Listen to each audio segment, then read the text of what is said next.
Alors, salut déjà, moi c'est Georges et j'aide toute personne qui voudrait se lancer dans le e-commerce et qui est motivée à pouvoir relancer une entreprise à succès et pouvoir aussi atteindre la liberté financière. Alors, je vais parler là maintenant des erreurs à éviter. La première erreur, Franklin a déjà parlé dans l'introduction, mais la deuxième erreur que je vais partager avec toi est le fait d'acheter la marchandise sans avoir à vérifier les certifications qui vont avec. Alors, comme on l'a dit au début, tu es le responsable de ton produit, mais il faut savoir qu'il y a certaines lois qui sont, certaines réglementations en Europe ou bien même sur les autres marchés comme le marché américain qui réglementent certains produits. Par exemple, il y a des réglementations sur les produits électroniques, il y a des certifications que le fournisseur doit avoir. Généralement, il ne va pas te dire, mais c'est à toi de pouvoir savoir et demander s'il a ces certifications. Par exemple, tout produit électronique en Europe a la certification CE.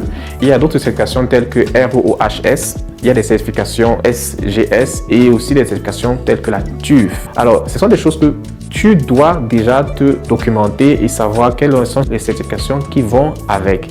Donc, il est très important de t'assurer que le fournisseur a ces certifications-là. Il est très important de déjà demander quand tu commences déjà la négociation à voir. Et il faudrait qu'il te montre. Bon, ça peut arriver déjà qu'il peut faire, ça arrive, hein, il y a des fois, il peut vous montrer des certifications qui ne sont pas vraies, bien qui sont fausses. Mais généralement, sur leur plateforme, vous pouvez déjà voir, surtout si c'est vérifié, si leur plateforme a été vérifiée sur Alibaba, vous pouvez déjà voir s'ils ont ces certifications-là ou pas. C'est quelque chose de très important. Troisième erreur à ne pas faire et surtout à éviter est d'acheter la marchandise finale, de passer la commande finale et de payer toute la somme d'argent sur le champ. C'est-à-dire, vous avez négocié, vous voulez acheter la commande, vous voulez passer la commande finale, vous voulez acheter par exemple 10 000 articles ou bien 5 000 articles. Le fournisseur vous dit voilà, ça va vous coûter telle somme et vous payez directement. Ça ne se fait pas. Il faut toujours d'abord vous envoyer une première partie, une avance. Généralement, il y a la règle de 30-70. Donc, vous envoyez d'abord 30%.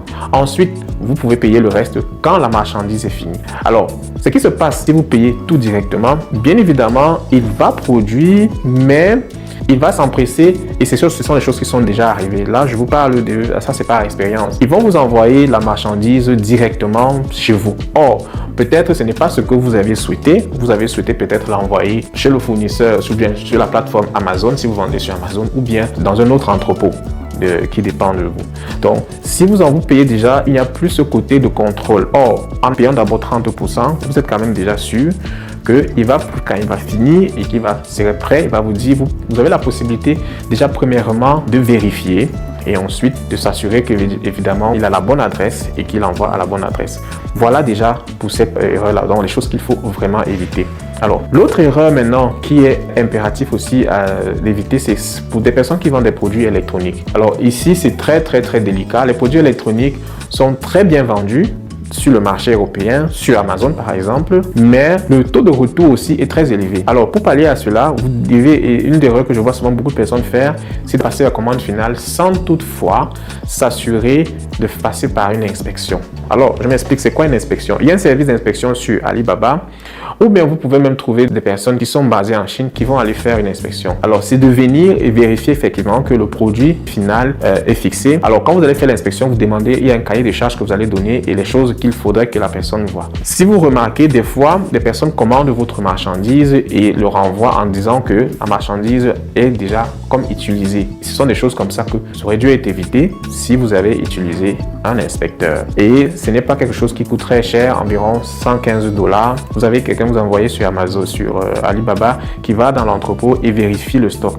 Dans la plupart des cas, quand vous passez par cette inspection, il va détecter des erreurs et quand il y a ces erreurs-là, le fournisseur est obligé de remplacer cela.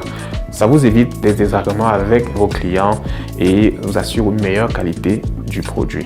Donc, la dernière erreur à éviter, surtout à éviter, c'est de ne pas bénéficier des avantages d'Alibaba. Alors, il faut savoir que Alibaba déjà lui-même propose des avantages.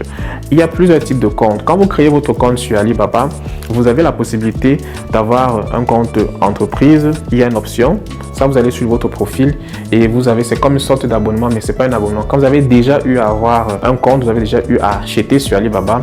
Alibaba normalement vous propose une sorte de compte différent, donc d'abonnement différent, mais c'est pas payant. C'est pas qu'ils ont une option payante. Et avec cela, vous avez la possibilité maintenant de bénéficier des prix à des rabais. Donc quand vous achetez une commande ou un produit, vous avez jusqu'à un rabais. Et aussi, vous avez droit à un retour de 60 jours. Donc, voilà des choses comme ça que vous devez prendre part de ça. Vous devez utiliser ce système-là. Donc, j'espère que cela a été vraiment très clair. Et dans la prochaine vidéo maintenant, je vais partager avec toi les techniques de négociation, les choses qu'il faut savoir quand tu négocies avec ton fournisseur. Merci déjà d'avoir regardé la vidéo jusqu'à présent et à bientôt.